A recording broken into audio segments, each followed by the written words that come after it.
High বন্ধুরা, good morning সকলকে। তো আজকে আছি আমি সল্টলেক নয়াপট্টিতে, আর আমার সামনে দাদু রঞ্জন দাদু। তো সল্টলেক নয়াপট্টি, আর এটা হচ্ছে একটা জলের ট্যাঙ্ক হচ্ছে। এই ট্যাঙ্কে আমরা আজকে উঠছি, তো দেখা যাক কতটা টাইম লাগে, আর এখান থেকে পুরো কেষ্টপুর সল্টলেকটা কেমন দেখতে লাগে। তো অবশ্যই তোমরা কন্টিনিউ করো, আর দেখাবো তোমাদেরকে একটু। রে বাপরে, ভয় লাগছে গো, প্রচুর দূর উঠলাম। এই দেখো, আমার এমনিতেই হাঁপ হয়, প্রচুর প্রচুর প্রচুর ভয় লাগছে। তো ফাইনালি বন্ধুরা দেখো, এইটুকু উঠেছি, এখনো প্রচুর আছে প্রচুর আছে। তো উঠবো এক পা এক পা করে। ভয় লাগছে, নিচে তাকাচ্ছি, কারণ এদিকে না তাকালে হে মাথায় কোথায় ঠেকে যাবে মনে হচ্ছে। চলো, এই নিয়ে কেউ ওঠে? উড়ে বাবা, এত দূর উঠে গেছি। আর একবার বুঝতেই পারছো, এখান থেকে দেখা যাচ্ছে, এরপরে এই সিঁড়ি দিয়ে উঠতে হবে। ভয় লাগছে, তো এখন এই সিঁড়ি দিয়ে উঠবো। এই দেখো উঠছে, হ্যাঁ। ওরে বাবা, ওরে প্রচুর ভয়। ওই দেখো বন্ধুরা, প্রচুর ভয় লাগছে, আর বুঝতেই পারছো পেছন দিক থেকে কতটা। এই দেখো, এখনো অনেকটা আছে, অনেকটা। এখান থেকে দেখানোর চেষ্টা করবো একবার উঠে তোমাদেরকে। চলো চলো চলো চলো চলো চলো। ফোনটা যদি পড়ে যায়, ভয় যা লাগছে। ফোনটা যদি পড়ে যায় তাহলে কি হবে? ওরে বাবারে,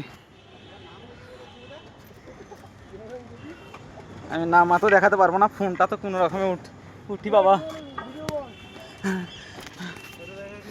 ওরে বাবারে বাবারে, এত দূর উঠেছি, এখন ওরা উঠেছে। চলো, কতটা ভয় লাগছে তোমাদেরকে দেখাবো। ও বাবা, ওরে বাবা, ওরে ওরে, ফোন যদি পড়ে যায় হিলাবো না। চলো চলো, হচ্ছে নাকি? হ্যাঁ হ্যাঁ।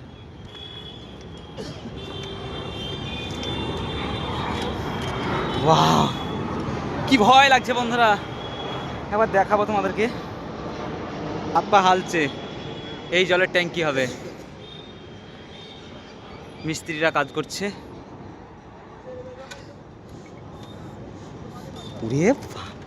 আর পুরো কলকাতাটা দেখায় তোমাদেরকে এখান থেকে।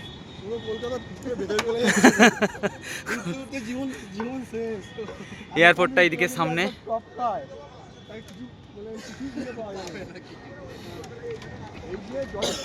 মানে আমি ঢালাই করেছি, কিন্তু এই প্রথম এতটা উপরে এসেছি। আর আমার ছেলেটা নিচে আছে, একবার দেখাবো তোমাদেরকে।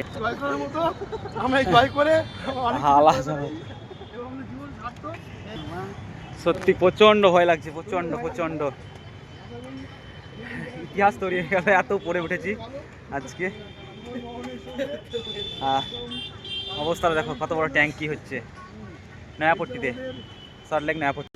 প্রচন্ড ভয় লাগছে, প্রচন্ড ভয় লাগছে। আর এতটা উপরে অনেকে কাজের অভিজ্ঞতা আছে, আমাদের তো কোনোদিনই নেই। কিরকম ভাবে দেখো কি অবস্থা, আর কত রড লেগেছে। একটা পুরো খেলার মাঠ এটা। কত লিটারের কি জানি।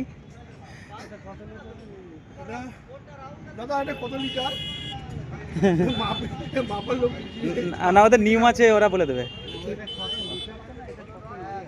হ্যাঁ, ওই লিটার হিসেবে বলে দেবে। তো চলো, এই দিকটা সেক্টর 5, এই আর নয়াপট্টু। বুঝতেই পারছো, জলের ট্যাঙ্কি এই প্রথম, মানে আমি মানে ব্যান্ডগুলো ঢালাই করেছিলাম, কিন্তু এই উপরে ট্যাঙ্কির যে জায়গাটা, এটা ফার্স্ট টাইম উঠলাম এখানে।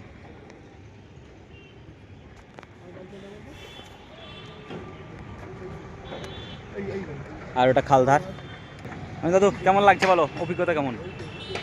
জীবনে প্রথম এত উপরে উঠেছি, আর প্রচুর ভয় লাগছে, হাত পা পুরো কাঁপছে, মনে হচ্ছে আর নামবো কী করে, এখন সেটাই চিন্তা করছি।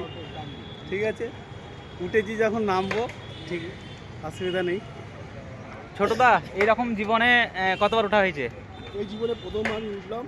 আমার অভিজ্ঞতা এক্সপিরিয়েন্স বলতে গেলে এত অনাত্মক, মানে এর তুলনা করা যায় না। আমাদের ওয়েস্ট বেঙ্গলের মধ্যে এরকম একটা বড় ট্যাঙ্কি মনে হয় নেই। দাদা বলছিল যে এত বড় ট্যাঙ্কি, মানে আমাদের একটা ফুটবল খেলার স্টেডিয়ামে কিছু অংশ হয়তো কম হবে, এত বড় ট্যাঙ্কি এটা।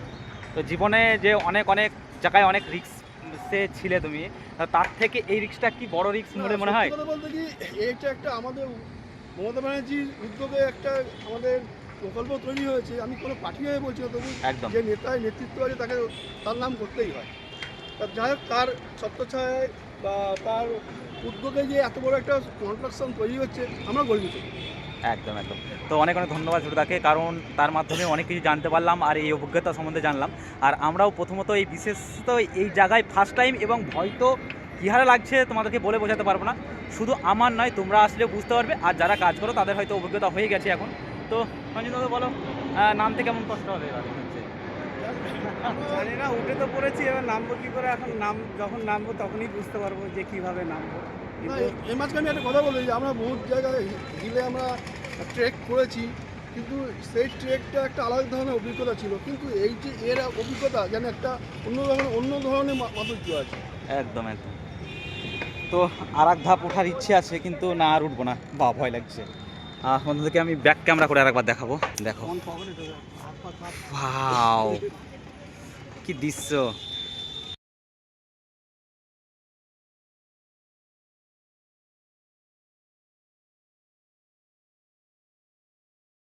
এত উপরে ওঠেনি, ওই নিচে। চলো, ছেলেটা নিচে আছে, আমরাও চলে যাব। আর আমি নিচে নামার ভিডিওটা আর করতে পারবো না, কারণ ভয় লাগবে, আর ফোনটা কোনো রকমে ধরে ধরে করেছি। মাছ যে মানুষের কত বড় মাছ দিতে পারে তার অভিজ্ঞতা আমাদের হয়েছে। ট্যাকচারটা বাঁশের ট্যাকচার। সবচেয়ে বড় কথা কি, এখানকার যারা ইঞ্জিনিয়ার আছে তারা সত্যি তাদের প্রশংসা না করলে পাচ্ছি না। তাদের এই যে সরু সরু বাঁশ দিয়ে যে এত বড় ট্যাকচার তৈরি হয়, সেটা আমাদের জানা ছিল না। একদম, আমরা নিচে থেকে দেখছিলাম, নিচে থেকে দেখে এতটা অনুভূতি করতে পারিনি। ভাবছি ট্যাঙ্ক হচ্ছে না ট্যাঙ্ক হচ্ছে। একবার ওঠার উপরে ইচ্ছে ছিল, তা ইচ্ছে পূরণ হয়ে গেল, আর ইচ্ছে পূরণের সঙ্গে সঙ্গে আমাদের ভয়টাও অনেকটা কেটেছে। এবার নামবো কীভাবে সেটা দেখাবো না, সরি, দেখাতে পারবো না, কারণ এখানেই ভিডিওটা শেষ করবো। নেমে বলবো তোমাদের অভিজ্ঞতাটা, এখন ভিডিওটা শেষ করছি না। ওকে, তো নামার পরে কথা হবে, চলো। উরে বাবরে বাবরে, আর একটু আছে ভাই, প্রথম থেকে ক্যামেরা করে দরকার নাই। হ্যাঁ, প্রচুর অভিজ্ঞতার শিকার হলাম। আর সত্যি কথা বলতে কি,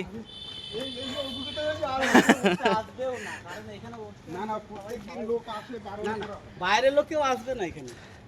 বলো এবার কেমন লাগলো উঠে? কি কষ্ট। ওই দেখো বন্ধুরা, ওই টপে উঠেছিলাম, ওখান থেকে দেখাচ্ছিলাম, প্রচুর ভয় লাগছিল। ছোটদা আসো, এবার কিরম লাগলো বলো? পা ঘেমে যাচ্ছিল। বলছিলে কেমন লাগলো? হলো দারুণ লাগলো, একটা বিশাল একটা অভিজ্ঞতা হলো যে এত উপরে উঠে। সত্যি। প্রথমে তো ওঠার সময় খুব ভয় লাগছিল, নামবার সময় আরামসেই নামলাম, ভয়টা লাগেনি।